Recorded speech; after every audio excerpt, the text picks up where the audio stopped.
Você que leu ou assistiu Alice no País das Maravilhas, você vai se lembrar que tem um momento que Alice está num julgamento. E aí a rainha de copas, a dama de copas, ao final do julgamento, ela dá a sentença olhando para Alice e a ordem é: cortem a sua cabeça, cortem-lhe a cabeça. Quem assistiu o filme sabe que essa é uma frase que vai se repetindo. E no momento que vem esse cortem a sua cabeça, Alice fica apavorada. Como assim cortar minha cabeça? Mas de repente ela tem um insight, ela começa a pensar, ela olha para a rainha de copas, para a dama de copas, e aí ela diz assim: como você me diz para cortar a cabeça se você é apenas um baralho, a carta de um baralho? E nesse momento as cartas do baralho todas voam para longe e o problema é resolvido. Eu gosto dessa cena porque essa cena ela fala sobre as nossas preocupações. Nós temos preocupações, nós sofremos antecipadamente por coisas que, via de regra, não se concretizam, não se realizam. E aí o nosso emocional, as nossas expectativas, a nossa ansiedade vai triturando toda a nossa psique. E quando a gente se dá conta, quando a gente para um pouquinho, respira, reflete e começa a entender que estas ameaças, elas não nos dominam, é quando a gente começa a caminhar de uma forma mais serena, mais tranquila, mais segura. Por quê? Porque muitas vezes preocupações, as ameaças do cortem-lhe a cabeça, nada mais são do que ilusões, do que fantasias, máscaras. A palavra máscara, ela no latim, ela é mascul e significa fantasma. No árabe é máscara, com mas, K-H-A, e o Ra é R-A-H, máscara, sabe? Dá um som gutural. E no árabe esse máscara é homem disfarçado. No Egito Antigo, as pessoas colocavam máscaras nos defuntos, nas pessoas mortas, porque eles acreditavam que a máscara no rosto daquele defunto facilitaria a passagem dele desta vida para a vida eterna. As máscaras, elas estiveram presentes nas mais variadas culturas, em praticamente quase que toda a história. Se você for procurar a origem das máscaras, você não vai achar. Você vai achar a origem assim dos bailes de máscaras em Veneza, do carnaval, mas as máscaras são muito anteriores a tudo isso.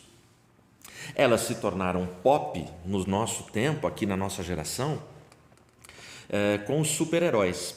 Então os super-heróis, eles têm a sua máscara. E sempre vale a pergunta, né? Quando um super-herói ele coloca uma máscara, ele está revelando a pessoa que de fato ele é, o super, ou ele está ocultando a pessoa que verdadeiramente ele é, aquele ser humano, aquele cidadão pacato e comum. Mas eu diria para você que as máscaras, elas se popularizaram. O termo que melhor explica para a gente, pode ser que não seja para a grande maioria ou para a maioria, mas eu sei que a grande maioria vai entender, até porque a gente está no Brasil, um país apaixonado pelo futebol, é um termo do futebol que explica. No mundo do futebol, os boleiros que estão me ouvindo, os boleiros que torcem para o time certo, né, por favor, não vai torcer para o time errado, os boleiros que estão me ouvindo sabem que aquele jogador que é cheio de firula, que gosta de fazer gracinha com a bola nos jogos fáceis e normalmente some nos jogos difíceis, aqueles jogos decisivos, aqueles jogos duros, onde o craque precisa aparecer, mas ele some, ele não aparece, ele tem medo. esse jogador recebe o nome de mascarado, seja na várzea, seja no jogo de rua, ou seja na Copa do Mundo. Não importa o cenário que ele esteja, ele é chamado de mascarado. E aí a gente chega no nosso tempo, onde todos nós estamos vivendo numa sociedade de mascarados. Agora que se tornou obrigatório o uso de máscaras socialmente, onde quer que você esteja. E aí a gente se torna mascarados exatamente por esse objeto, por este ícone, por este símbolo que é a máscara. Mascarados, pegando o termo do futebol, a gente vai encontrar na sociedade muitos mascarados. A máscara, enquanto objeto, ela simplesmente personifica e simboliza uma época, uma geração. Mas a gente já vive uma sociedade de mascarados há décadas, emprestando, como eu já disse, a linguagem do futebol, mascarados no amor, mascarados nas promessas, nos tratos, nos pactos, mascarados na família, mascarados na empresa, mascarados na escola, mascarados na igreja.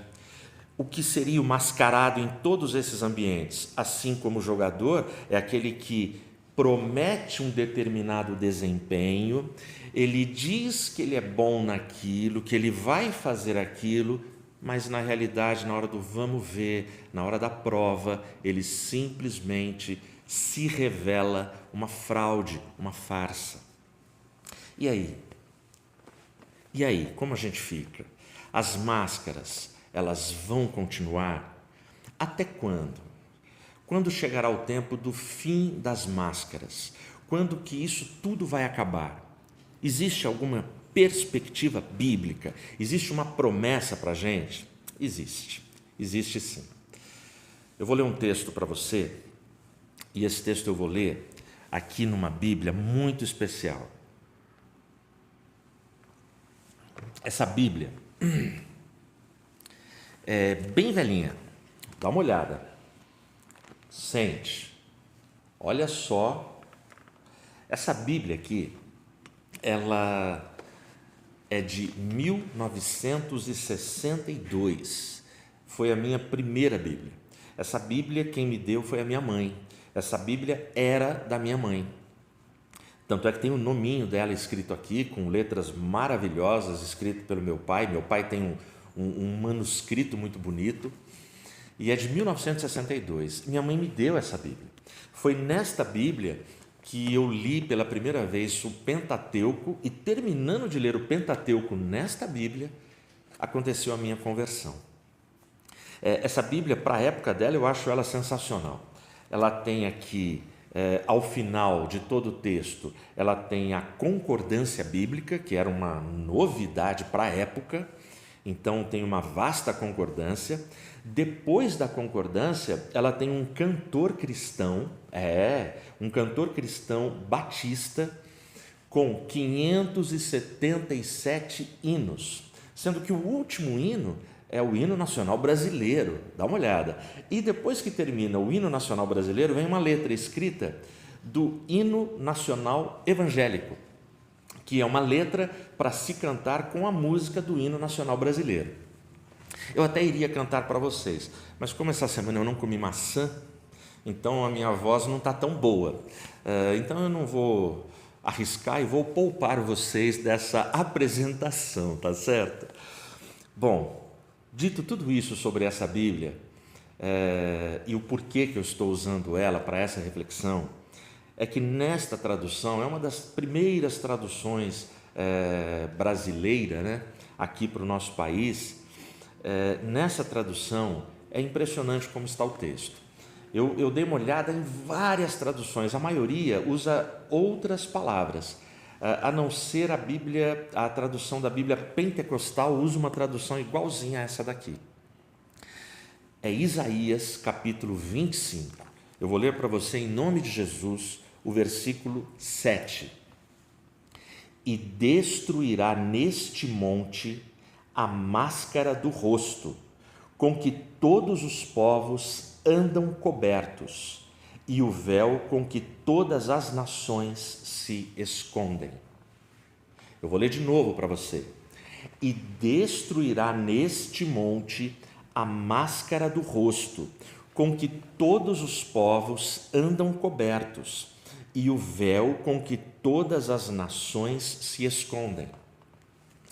Para você entender o contexto desse texto, eu li o verso 7 do capítulo 25.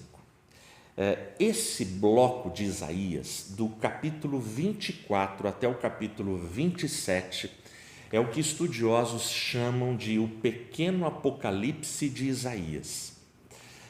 O capítulo 24, ele narra a grande tribulação dos últimos tempos.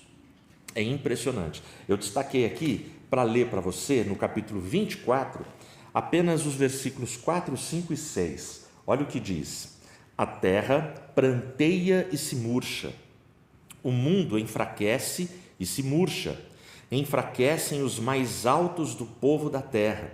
Na verdade, a terra está contaminada por causa dos seus moradores, porquanto transgridem as leis, mudam os estatutos e quebram a aliança eterna.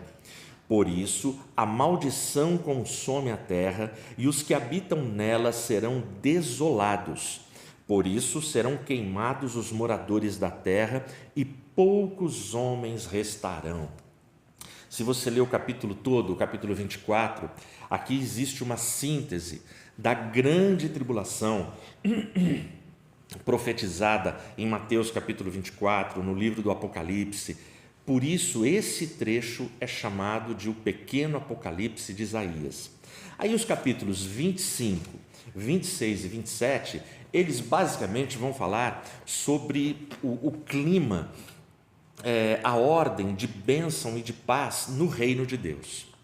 E aí eu separei aqui o capítulo 25, obviamente por causa deste texto que fala tanto com a gente.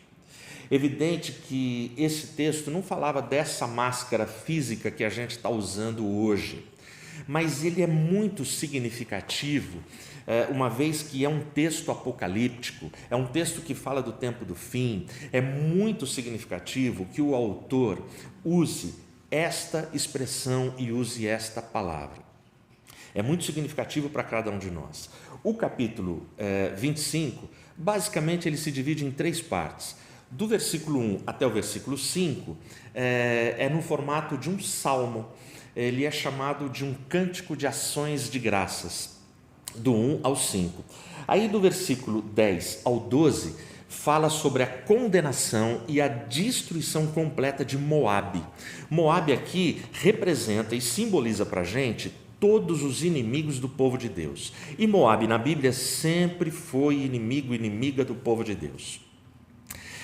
Nesses 3 versículos, o 10, 11 e 12, quando fala da destruição, usa uma palavra nessa tradução que é a palavra monturo, que Moabe vai ser jogada, vai ser exterminada num monturo. A palavra monturo significa lixo.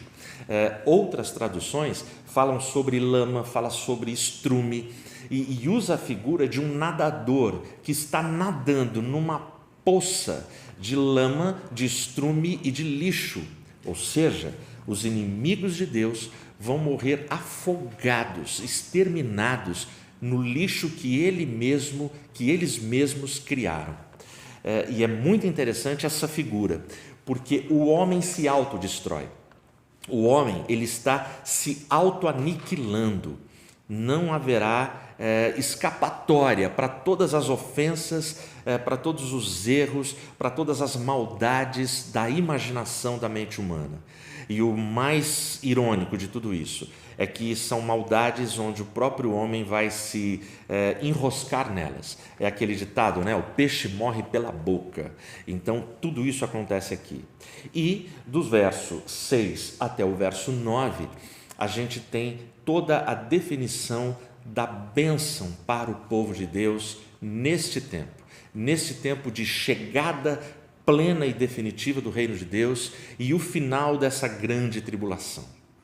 E é aqui, nesse trecho, nesses poucos versículos, nesse núcleo do capítulo 25, que eu quero falar com você. Os versos 5, 6 e 7. E o Senhor dos Exércitos dará neste monte a todos os povos uma festa com animais gordos, uma festa com vinhos puros, com tutanos gordos e com vinhos puros bem purificados. Esse é o verso 6. Olha que interessante, se eu ler a referência sobre vinho no capítulo 24, que é o capítulo que narra a grande tribulação, olha o que diz o verso 9 do capítulo 24. Com canções não beberão vinho, a bebida forte será amarga para os que a beberem. Ou seja, o vinho na grande tribulação é maldição, mas a mesma figura do vinho aparece aqui na bênção. E aparece como símbolo de alegria e de festa. Eu vou ler de novo. E o Senhor dos Exércitos dará neste monte a todos os povos uma festa com animais gordos, uma festa com vinhos puros, com tutanos gordos e com vinhos puros bem purificados. Ou seja, Deus está falando sobre vinhos bem purificados, que é um vinho sem contaminação, sem fermentação, é um vinho que não embriaga, mas é o vinho puro, o fruto da vide. E ele simboliza para a gente alegria. Quando ele fala de festa com animais gordos, tutanos gordos, está falando de um tempo de fartura, de bonança, de fartura eterna. É isso que ele está falando. E aí chega o verso 7, e destruirá neste monte a máscara do rosto, com que todos os povos andam cobertos, e o véu com que todas as nações se escondam. Muito bem. Que monte é esse? E destruirá neste monte. Na palavra profética e no simbolismo profético, nessa linguagem apocalíptica, o texto fala para a gente do Monte Sião. E o que é Sião hoje para mim e para você? Sião é a igreja de Deus, é a igreja de Cristo espalhada no mundo. Portanto, a igreja de Cristo tem papel decisivo na história nesse momento.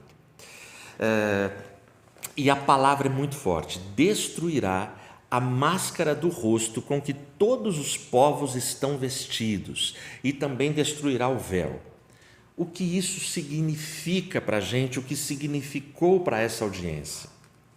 No Antigo Oriente, o uso de máscaras, ele era feito, as pessoas usavam máscaras para chorar, para lamentar por causa do luto, por causa dos seus mortos. Para ficar bem claro para você, no segundo livro do profeta Samuel, no capítulo 19, no versículo 4, a gente encontra o rei Davi com o rosto coberto. Davi está com o rosto coberto e ele está chorando muito. Lá em Samuel, o texto diz que ele grita, ele berra de dor. E por que ele grita, e por que ele berra, e por que ele chora tanto? Davi, em 2 Samuel 19, o versículo 4, diz que o grito dele era um só: Absalão, Absalão, meu filho, Absalão, Absalão. Se você ler o último versículo do capítulo 18 de 2 Samuel, o último versículo é o grito que começou em Davi, porque ele recebe a notícia. Está tendo uma guerra e os mensageiros vão chegando para contar que os inimigos foram derrotados e tudo mais. Mas Davi, para cada mensageiro que chega, ele só tem uma pergunta. Ele fala: e o jovem Absalão, como está? O jovem Absalão foi preservado? Só que Absalão foi morto. Absalão, ele acaba a história dele nessa batalha, até que Davi fica sabendo que o filho dele havia sido morto. E ele começa a gritar, e para mim é uma das páginas mais tristes da Bíblia, porque tanto o pai, Davi, quanto Absalão, o filho, eles estavam em litígio. Imagina o que é você perder para a morte uma pessoa do teu sangue, uma pessoa que você ama. E quando isso acontece, vocês estão em litígio, você não teve tempo de perdoar, de ser perdoado, de amar, de ser amado, você não teve tempo de reconciliação, você vai carregar aquele drama para a sua vida. E é o que acontece com o rei Davi, quando Absalão é morto. No último versículo do capítulo 18 de 2 Samuel, ele grita. O texto diz que ele grita pelo palácio e a voz dele é escutada em todo o palácio: Absalão, Absalão, meu filho, Absalão, Absalão, meu filho, eu queria ter morrido no teu lugar, porque não fui eu? Ou seja, as palavras de Davi são as palavras de todo pai e de toda mãe que ama o filho. Todo pai e toda mãe que vê o filho num leito de hospital, num leito de uma UTI, que vê um filho gemendo e sofrendo por escravidões, por vícios. Todo pai e toda mãe, em algum momento, faz essa oração: Senhor, me leva, mas não leva meu filho. Senhor, tira a doença dele e coloca em mim. Senhor, dá para mim essa dor. Mas ao mesmo tempo, essa dor de Davi e dele estar com o rosto coberto, dele estar com a máscara dele, é pelo fracasso na vida, é pelo fracasso dele como pai, é pelo fracasso no relacionamento. E quantas pessoas estão fracassadas nos seus relacionamentos? Jesus, no Evangelho, ele vai dizer: não pensem que eu vim trazer paz, simplesmente paz. Porque por causa de mim, pai ficará contra filho, filho contra pai, nora contra sogra. E ali Jesus vai falando desse conflito relacional nas famílias por causa da fé, por causa do nome dele. E veja, nós estamos vivendo esse tempo de polarizações, esse tempo de embates, esse tempo de ou você é positivo ou negativo, ou você é direita ou você é esquerda, ou você é de Cristo ou não é, ou você crê ou você é ateu. Não tem meio termo, não tem negociação equilibrada, com bom senso, com argumentação, com respeito, com palavra. E esta página na Bíblia, ela machuca, sabe? Quando você lê ela e lê a história toda e encontra esse pai desesperado, não tendo mais o que fazer. E é muito interessante, no capítulo 19, no versículo 4, a gente encontra Davi com o rosto coberto, lamentando a morte do filho e gritando. Mas se você ler os 3 primeiros versos, Joabe, o capitão, o general de Davi, é ele que fala: não falem nada com Davi, não perturbem Davi, porque o rei agora está de luto, o rei está lamentando a morte do seu filho. E é legal que o texto fala assim: naquele dia, o exército, a nação, poderia estar celebrando uma grande vitória, porque venceram os inimigos. Mas naquele dia, a alegria foi transformada em tristeza por causa da morte do filho. Eu e você estamos vivendo essa mesma ambiguidade, nós estamos vivendo esse mesmo paradoxo. Quantas bênçãos a gente tem recebido, quantos milagres acontecem, quantas coisas sensacionais, maravilhosas acontecem, mas a gente não consegue se alegrar porque existe um clima de mascarados, existe um clima difícil. E por que o homem sofre? Porque o homem procura caminhos, ele procura situações que ele não domina, ele desobedece e aí ele vai caminhando para a sua morte, cara. Eu vou te dar um exemplo. Se você vai lá em Levítico 11:19, em Levítico 11:19 tem ali todas as leis de higiene, as leis de saúde. E em Levíticos 11:19 diz que o povo, que o ser humano não deveria comer morcego. E aí chega a notícia para a gente em dezembro do ano passado que a cidade de Wuhan, na China, ela está de quarentena e fechada por causa de um vírus desconhecido. E aí as notícias se espalham para o mundo rapidamente e a China não nega, a China não desmente a informação que para a gente hoje é oficial, que a grande probabilidade, a grande chance, e muita gente não tem dúvida, esse vírus ele é originário nos morcegos, e porque naquele mercado que não tem nenhuma asepsia, não tem higiene, não tem controle, não tem nada, os caras comem morcego, os caras fazem o que querem fazer e tem as práticas mais bizarras naquele mercado, e aí o vírus se espalha para o mundo. Muita gente vai dizer assim, mas é a cultura dos caras, a gente tem que respeitar. Há limites para as coisas. Enquanto o que a pessoa faz prejudica ela, é uma situação, mas ali é uma situação de pandemia mundial, risco real, e não é a primeira vez que por descuidos com a higiene, vírus se espalham para o mundo. Presta atenção, quando Deus, em Levíticos, dá uma ordem, ele dá uma ordem, mas ele não para explicar, aquele povo não teria condição de entender. Deus ele não vai usar palavras técnicas, científicas, dizendo, olha, pode acontecer isso, um coronavírus, um vírus, aquele povo não ia entender. Mas Deus simplesmente fala, é imundo, não come. Então Deus dá uma ordem, cara, não questiona, cara, não fica pensando assim, mas será que é, será que não é, será que Deus não está sendo abusado? Não, cara, quando Deus dá uma ordem, Ele dá para o teu bem, para a tua paz, para a tua felicidade. Presta atenção, máscaras, quando o texto diz, destruirei as máscaras com que todos os povos estão andando, estão usando, é o símbolo de morte, e a gente está numa geração de mascarados, uma geração que abraçou promessas que não cumpre, abraçou conceitos que não vive, uma geração que prega, mas não pratica, mascarados, e seremos mascarados até quando? Eu lembro que me perguntaram outro dia, pastor, o senhor tem medo de ser infectado pelo Covid-19, pelo vírus? A minha resposta foi simples, medo eu acho que todo mundo tem o receio e tem tudo mais. Mas a minha resposta, muito prática, como eu penso, é assim, o meu dia, a minha vida está na agenda de Deus. A minha vida, o meu tempo, quando chegará o meu tempo, está na agenda de Deus.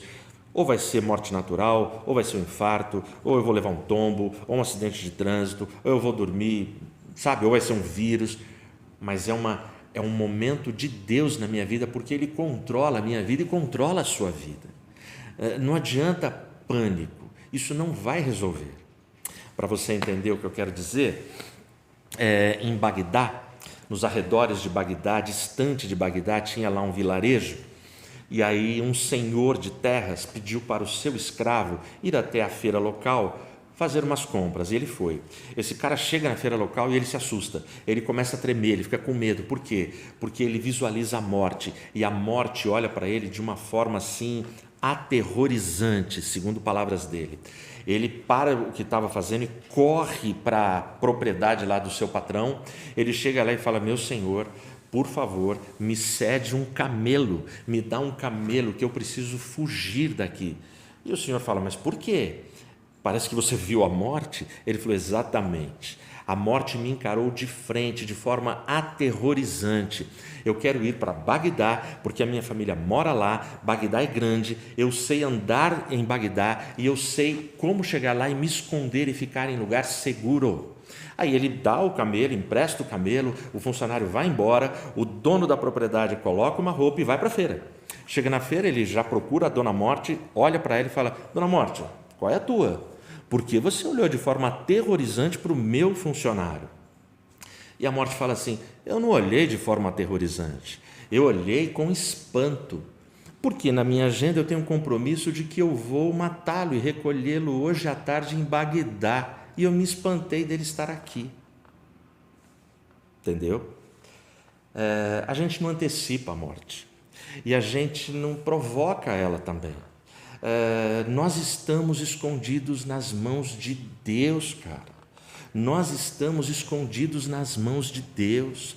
Então, todo esse conceito de corrupção, de mentira, de abuso, de exploração do mais pobre, exploração da ignorância do povo, exploração e manipulação com as massas, tudo que a gente está assistindo, não apenas no nosso país, há décadas, eu diria desde o seu descobrimento,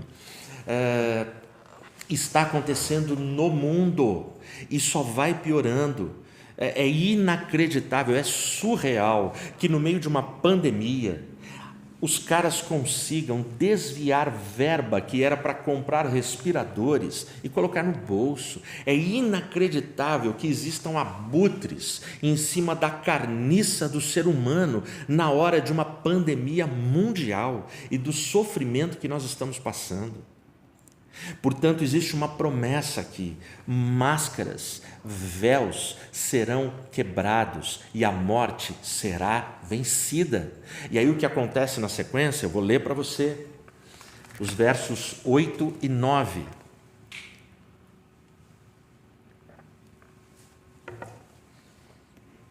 Aniquilará a morte para sempre. E assim enxugará o Senhor Jeová as lágrimas de todos os rostos, e tirará o opróbrio do seu povo de toda a terra, porque o Senhor o diz. Presta atenção, a morte vai ter fim, a morte como a conhecemos, a morte vai ter fim, cara. Sabe as pessoas queridas que partiram, sabe o luto que você teve recentemente, sabe aquela pessoa que você está sofrendo, porque você está vendo ela gemendo, convalescendo num leito. A morte vai ter fim, a morte será aniquilada com a destruição de máscaras, vai chegar o fim de tudo isso. E aí o texto diz aqui para mim assim: tirará o opróbrio do seu povo de toda a terra, porque o Senhor disse. O que é opróbrio? É humilhação, é degradação, é destruição. Sabe todas as humilhações que você enfrenta, que você passa, sabe toda a degradação da sua casa, da sua família, do seu patrimônio, sabe tudo que tem acontecido de ruim. O texto está dizendo que o Senhor vai acabar com tudo isso. Por que tudo isso vai acontecer? Como tudo isso vai acontecer? O segredo está no verso 9. E naquele dia se dirá: eis que este é o nosso Deus, a quem aguardávamos, e ele nos salvará. Este é o Senhor a quem aguardávamos, na sua salvação nos alegraremos. Presta atenção, o verso 9 tem uma palavra que se repete 2 vezes, e ela é o segredo para esse tempo, para mim e para você. É a palavra aguardávamos. Olha só, naquele dia se dirá: eis que este é o nosso Deus a quem aguardávamos.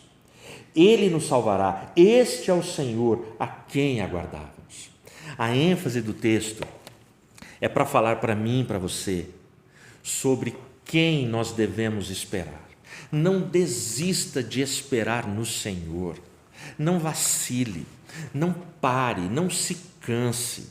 Eu sei que está difícil, eu sei que a luta é muito grande, eu sei que não é fácil a nossa espera nesse tempo, na nossa vida, mas nós aguardamos no Senhor.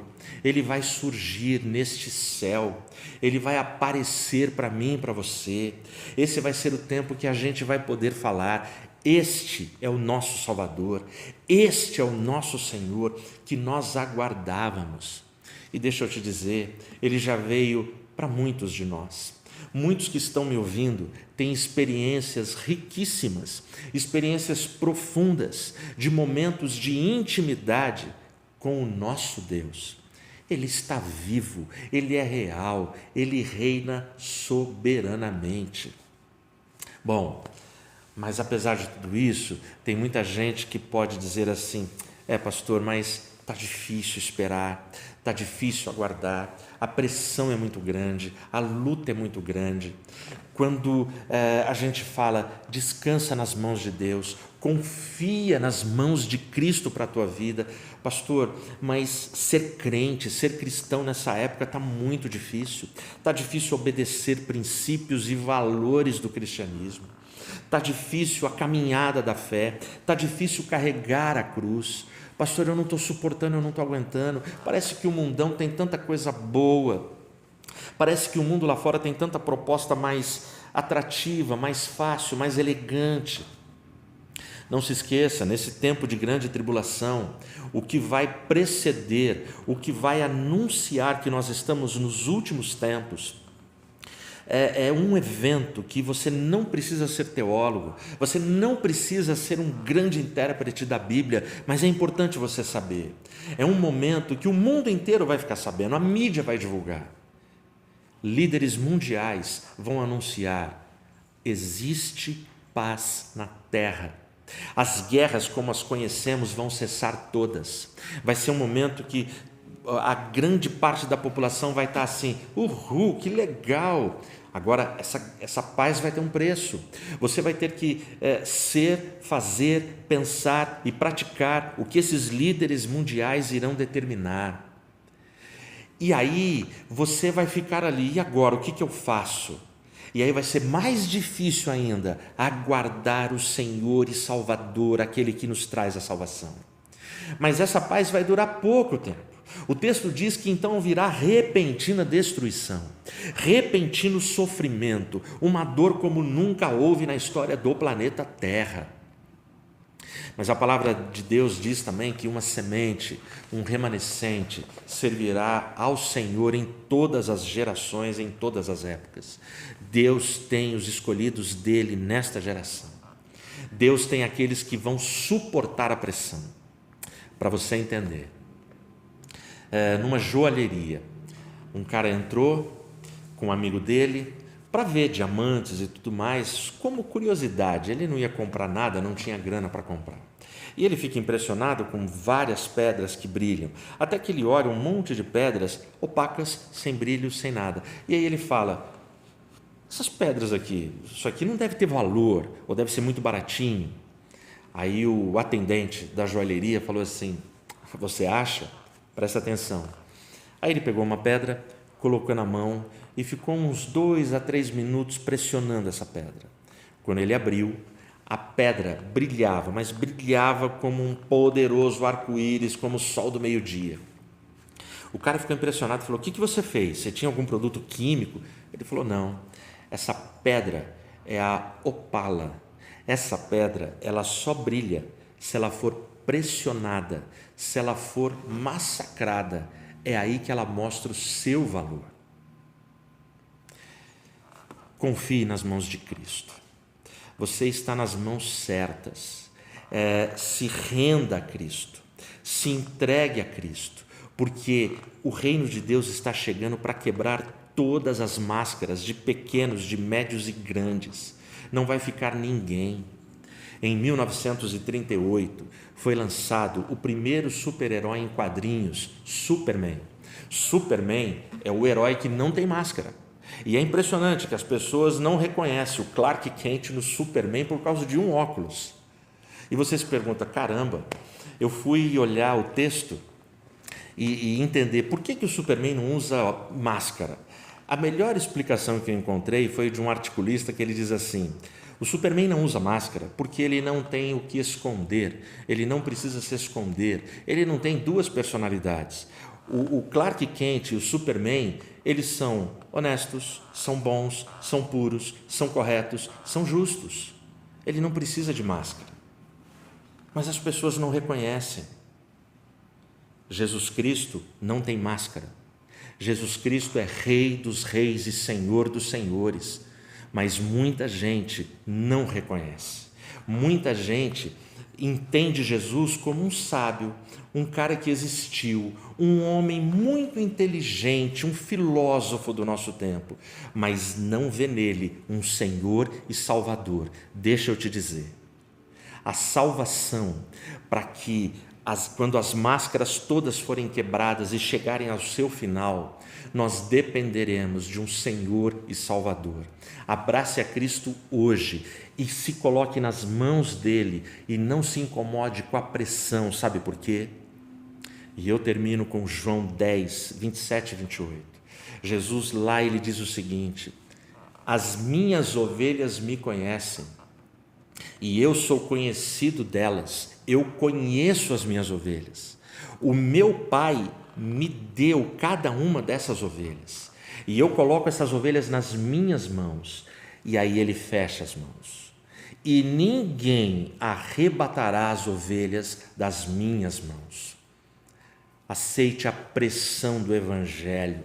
Aceite a pressão de um testemunho vivo e abrace o Evangelho, porque é no Evangelho que você vai ver máscaras sendo quebradas, eliminadas, extirpadas da face da terra, e encontrará paz e segurança nos braços de Cristo eternamente. Que Deus te abençoe. Amém.